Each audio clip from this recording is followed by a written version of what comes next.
Hola, mi nombre es Claudia Orihuela y junto con Natalia Nodal los vamos a acompañar durante este módulo.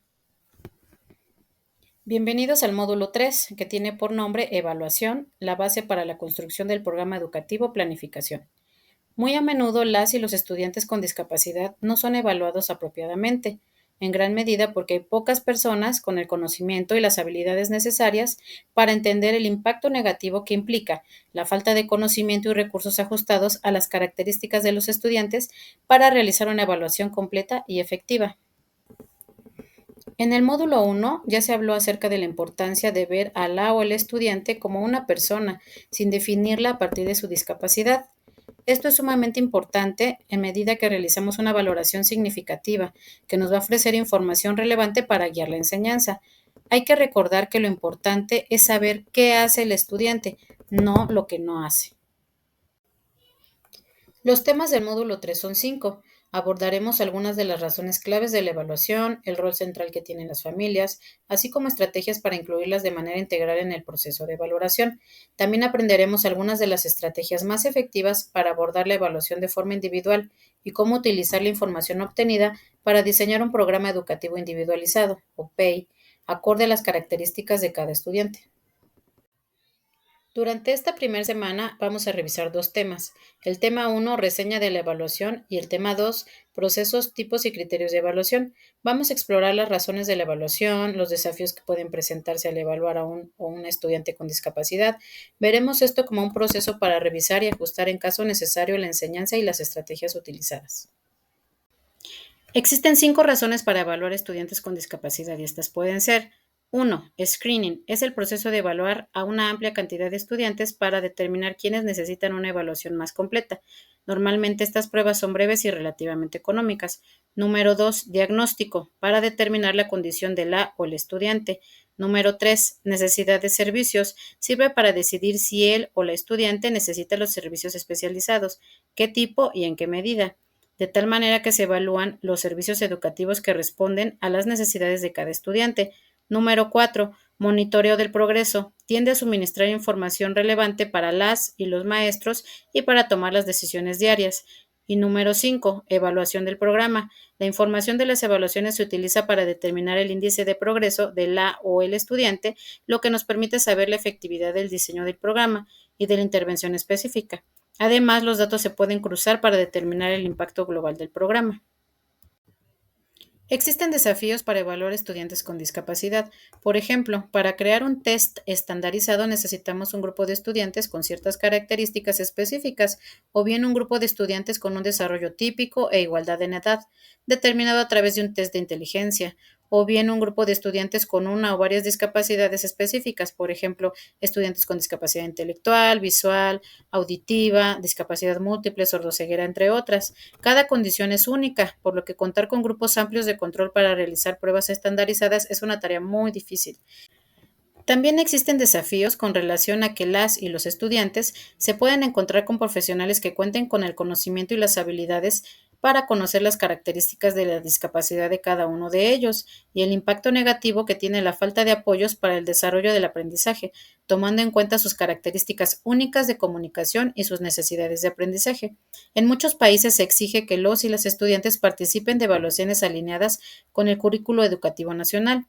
Las evaluaciones deben estar diseñadas para que todos los estudiantes puedan responder a ellas en igualdad de oportunidades, ya sea a partir del uso de distintas formas de comunicación o diseñadas en diferentes niveles de abstracción. La evaluación de uno o un estudiante con discapacidad es un proceso continuo que implica información y observaciones de muchas personas, incluyendo a su familia. Sabemos que un instrumento de evaluación formal o estandarizado no es muy eficiente en este caso. A menudo pensamos que la evaluación es como armar un rompecabezas. Quizás no tenga todas las piezas y no sepa cómo quedará la imagen final, pero otras personas pueden tener las piezas que usted necesita para completar el rompecabezas. Del mismo modo, solo con el tiempo podrá tener una imagen más clara de la o el estudiante, la cual a su vez puede cambiar.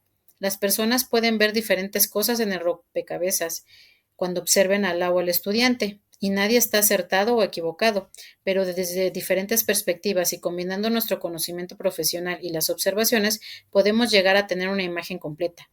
Por ello es importante contar con personas que representen distintas disciplinas y que trabajen juntas compartiendo sus habilidades para determinar las barreras para el aprendizaje y la participación que enfrentan los estudiantes. Uno de los objetivos de la evaluación es determinar las necesidades actuales y futuras del o el estudiante. Por ejemplo, en la evaluación del presente vamos a evaluar los entornos actuales y las habilidades del o el estudiante dentro de esos entornos, así como también sus fortalezas y necesidades.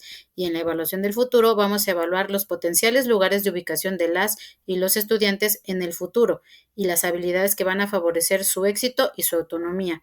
Y esto va a ayudar a las y los profesionales y a las familias a establecer prioridades educativas. La evaluación formativa tiene por finalidad proporcionar información respecto al proceso de enseñanza-aprendizaje, de tal modo que sus resultados permitan ajustar el proceso. Tiene una función reguladora con doble retroalimentación hacia el alumno y hacia el docente. No está concebida como calificación final, sino como una reflexión que acompaña a los aprendizajes de los y las estudiantes y que es parte del proceso mismo de aprendizaje, y se da en contextos reales. Existen dos tipos de evaluación: la evaluación informal, que es un procedimiento para obtener información sobre las características y conductas del o el estudiante, y estas se basan más en contenidos y en desempeño que en datos, y la evaluación formal, que es un test estandarizado que no ha sido diseñado para poblaciones en condición de discapacidad. En consecuencia, los resultados no reflejan las capacidades individuales del o el estudiante. Hay que hacernos estas preguntas. ¿Qué tipos de evaluaciones se utilizan en su localidad? ¿Qué tipos de evaluaciones utiliza usted en su escuela? ¿Quiénes participan en las evaluaciones? ¿Cuáles son los desafíos a los que se ha enfrentado? Dentro de las herramientas para realizar evaluaciones informales, debemos de tomar en cuenta los criterios de evaluación, que son un conjunto de parámetros establecidos que permiten valorar y medir el grado de cumplimiento de los objetivos, y las competencias establecidas en un proceso educativo. Deben permitir entender qué conoce, comprende y sabe hacer la o el estudiante. Las herramientas que se pueden utilizar pueden ser la observación, la escala de clasificación, lista de verificación, muestreo de trabajo, carpeta de aprendizaje y las entrevistas. Estas herramientas constituyen las distintas formas en que se puede recabar información sobre él o la estudiante con o sin discapacidad. Las estrategias informales se utilizan más frecuentemente con estos y estas estudiantes. Informal no significa que no tiene validez. Para estos y estas estudiantes, las herramientas informales son las mejores, ya que ofrecen información detallada y valiosa acerca de las habilidades y destrezas del o el estudiante, que son extremadamente importantes para diseñar su programa educativo. Por otra parte, son más abiertas a anotar cualquier información que surja del momento, de la interacción con el ambiente, con familiares, con personas de su edad, etcétera, y nos permiten dar a conocer las particularidades de cada estudiante en contextos naturales. Las personas que realizan la evaluación deben conocer las distintas formas de evaluación, las fortalezas y debilidades de cada instrumento para poder elegir las herramientas apropiadas para cada estudiante, y se pueden combinar estas diferentes herramientas. Es importante al momento de seleccionar la herramienta de evaluación considerar que los comportamientos o destrezas físicas previstos para cierta edad no contemplan las implicaciones que las pérdidas sensoriales pueden tener en el desarrollo. En el nivel 2 se verá a detalle las herramientas de evaluación formal.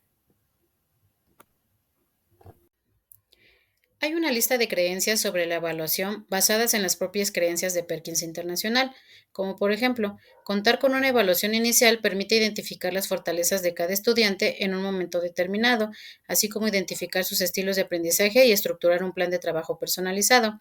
Observar la interacción de cada estudiante con sus familiares, la manera en que se miran, se comunican, se tocan, se dan información, cómo le corrigen, etcétera, dan muchas herramientas para que los profesionales del área de la educación podamos iniciar interacciones más exitosas con cada estudiante.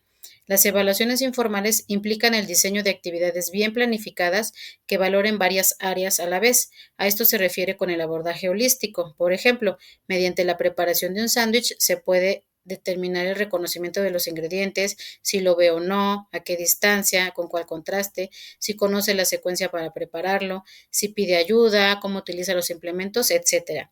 Las personas que evalúan deben tener claridad sobre lo que están observando, deben agudizar su habilidad de observación para identificar pequeños detalles y tomar en cuenta el contexto social, la edad cronológica, las características de la discapacidad, etcétera, para poder realizar conclusiones de lo observado. En ocasiones, las grabaciones en video permiten ver el desempeño de cada estudiante desde distintas perspectivas. Sin embargo, las mismas deben usarse con discreción. Solo deben ser vistas por las personas que intervienen y pueden enriquecer la valoración. Existen elementos claves de un proceso de evaluación de calidad. La evaluación debería permitirnos conocer aquello que la o el estudiante puede hacer en lugar de lo que no puede. En lugar de mirar cuánto la o el estudiante difiere de la norma, intente descubrir sus habilidades únicas e intereses. Esto requiere creatividad, versatilidad y disposición a realizar preguntas y probar diferentes ideas. Una evaluación eficaz obliga a los profesionales del área de la educación a especular, a realizar hipótesis acerca de lo que la y el estudiante es capaz de hacer en la complejidad del mundo que le rodea.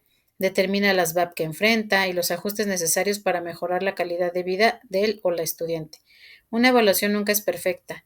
Es tan solo un ejemplo de las habilidades, intereses, necesidades y capacidades en un momento particular, a fin de identificar y explorar las prioridades.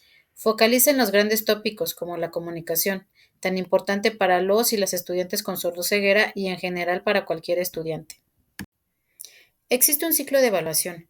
Como el proceso de evaluación es bastante fluido y muchos de sus componentes se sobreponen, este diagrama es una secuencia sugerida de pasos para realizar la evaluación. Primero se realiza una evaluación, la cual permite recabar información relacionada con las características individuales del o la estudiante para determinar las VAP que enfrenta. Luego se realiza la planeación del programa educativo en el cual se diseñan y seleccionan las metas, objetivos y estrategias, así como los materiales especializados, los ajustes, el trabajo colaborativo con docentes y directivos y las orientaciones a padres de familia o tutores para minimizar o eliminar las VAP. Para ello, se debe de tomar en cuenta las características y expectativas de cada estudiante y su entorno. Después sigue la intervención, que se refiere a aplicar el programa educativo implementando las estrategias necesarias para hacer accesible el currículum. Posteriormente se realiza un seguimiento del proceso, que lejos de evaluar el desempeño de cada estudiante, tiene como objetivo analizar si las actividades diseñadas permiten la participación activa de cada estudiante. Hay que tener en claro que no hay un comienzo y un fin, sino que se trata de un proceso continuo. Este video se titula Evaluación colaborativa informal y trata de una evaluación realizada de manera colaborativa entre la madre y la docente. Esta última comienza a conocer al estudiante por medio de una entrevista a la mamá. No hay que olvidar que el estudiante también forma parte de la actividad. Este video resalta el hecho de que las familias son las personas que mejor conocen al o al estudiante. Es muy importante incluir a algún familiar en la fase inicial de la evaluación. A través de la observación de estas interacciones se pueden diseñar actividades posteriores que resulten exitosas para minimizar y o eliminar las VAP y se potencie el desarrollo del o la estudiante para que demuestre con éxito sus habilidades. Observen el video con mucha atención y luego reflexionen lo que la docente aprendió sobre la niña en la entrevista que no hubiera descubierto por sí sola. El modelo de evaluación se puede realizar en equipo. La evaluación es un proceso continuo que no se limita a una sola sesión.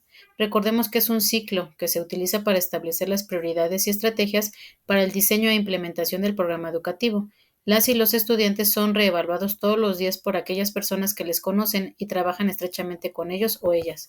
Por ejemplo, en el esquema podemos ver que el estudiante está al centro, ¿no? Y entonces quienes intervienen en su aprendizaje, pues pueden ser los docentes y algunos otros profesionales de la educación, algún otro personal de la escuela, algún cuidador, personal de apoyo, la familia. Se pueden agregar o sustituir otros profesionales si es necesario. En la siguiente sección vamos a discutir algunos de los elementos claves para tener una evaluación exitosa. Es importante retomar los principios del DUA al realizar la evaluación. Por ejemplo, debemos de tener en cuenta que la representación son las formas comunicativas receptivas y que están relacionadas con las formas de acción y expresión, que son las formas de comunicación expresivas. Y es muy importante la motivación e implicación para el diseño de actividades accesibles para todos los estudiantes. Recordemos las consideraciones sobre la evaluación. Ya hemos mencionado estos aspectos anteriormente y vamos a profundizar en cada uno de ellos en las siguientes diapositivas. La planificación centrada en la persona, PSP, es una herramienta para conocer al o al estudiante como persona y como miembro de su familia y su comunidad. Antes de realizar cualquier evaluación estructurada de una o un estudiante, es importante aprender de las personas que la o lo rodean y en algunos momentos de la o el mismo estudiante, acerca de sus preferencias y gustos. Conociendo lo que a la o el estudiante le gusta y le disgusta, nos ayudará a nosotros como evaluadores para saber qué es motivante y qué le provoca rechazo. Esto nos permitirá seleccionar los materiales y actividades que le permitan a la o el estudiante un desempeño exitoso a lo largo del proceso de evaluación. Reflexionemos sobre las siguientes preguntas. ¿Cómo se pueden utilizar las preferencias y no preferencias de la o el estudiante en el proceso de evaluación? Esto también se aplica con las familias durante el proceso de planificación del programa centrado en la persona. Aspectos a conocer sobre las y los estudiantes antes de la evaluación. Es importante esta información porque conocer los intereses y preferencias del la o el estudiante es clave para evaluar sus competencias y sacar lo mejor de él o ella. Conocer lo que le motiva es fundamental para elaborar la planeación. El contexto familiar. Aprenderemos acerca del cuidado y las experiencias de vida del la o el estudiante como miembro de su familia. Respecto al contexto cultural, es importante conocerlo para entender la mejor manera de comunicarnos respetuosamente con los miembros de la familia. Las implicaciones de la discapacidad del la o el estudiante podríamos conocer, por ejemplo, si se fatiga con rapidez, si después de una sobreestimulación se desconecta o alguna otra situación. Sobre la etiología, ¿cuál es la causa de la discapacidad? Es importante conocer el síndrome específico o la causa para aprender las implicaciones médicas y de desarrollo. La edad de aparición. Esto nos va a ayudar a conocer las oportunidades educativas que el o el estudiante ha tenido. Por ejemplo, si trabajamos con una o un estudiante que ha tenido visión y la ha perdido a los 12 años, sabemos que contará con memoria visual. Y sobre la preparación inicial y la planificación, debemos examinar el propósito de la evaluación, considerar su alcance, revisar los registros médicos y educativos si existen y confiar de forma cautelosa en las propias observaciones del la o el estudiante y de su familia. Competencias de las y los evaluadores. Como hemos mencionado con anterioridad, debemos saber los conocimientos y habilidades de las personas que realizan cualquiera de las partes del proceso de evaluación y se debe determinar si son capaces de interactuar de forma efectiva con la o el estudiante y su familia. Hemos comprobado que si la persona que realiza la evaluación reúne estas características, el proceso no tendrá complicaciones y la información será válida y confiable. Necesita sentirse cómodo o cómoda con los instrumentos de evaluación. Debe conocerlos a profundidad para poder comunicarse con la o el estudiante. No hay que olvidar que en la evaluación es fundamental tomar en cuenta a la familia. Cuando platique con ella, pregúntele sobre qué es lo más bello y maravilloso acerca de su hija o hijo, como una manera de iniciar una conversación positiva. Durante la preparación inicial y planificación, las y los evaluadores deberían de pensar con atención sobre el fin de la evaluación, considerar sus alcances, qué áreas están siendo valoradas y por qué, revisar los informes médicos y educativos, si están disponibles, y confiar en sus propias observaciones y en las observaciones de la familia del o el estudiante. Es fundamental aceptar a la familia en el proceso como las personas más importantes en la vida del o el estudiante y mantener una buena relación con ellas, y sobre todo no juzgar. Se podrían hacer a la familia las siguientes preguntas. ¿Qué es lo más maravilloso de su hija o hijo? ¿Qué le gusta? ¿Cómo es su día? ¿Cuáles son las prioridades y preocupaciones con relación a la evaluación? ¿En qué entorno se encuentra más cómoda o cómodo? ¿Con quién es más propensa o propenso a mostrar conductas típicas? ¿En qué momentos del día se encuentra más alerta? ¿Qué materiales son los que más le gustan y le interesan para que pueda demostrar sus habilidades y capacidades? En nuestra experiencia, obtenemos más información observando cuidadosamente al la o el estudiante que implementando una herramienta de evaluación formal. No obstante, usted decidirá qué es lo mejor para su programa. Cada una de estas consideraciones serán abordadas con mayor profundidad en las diapositivas siguientes.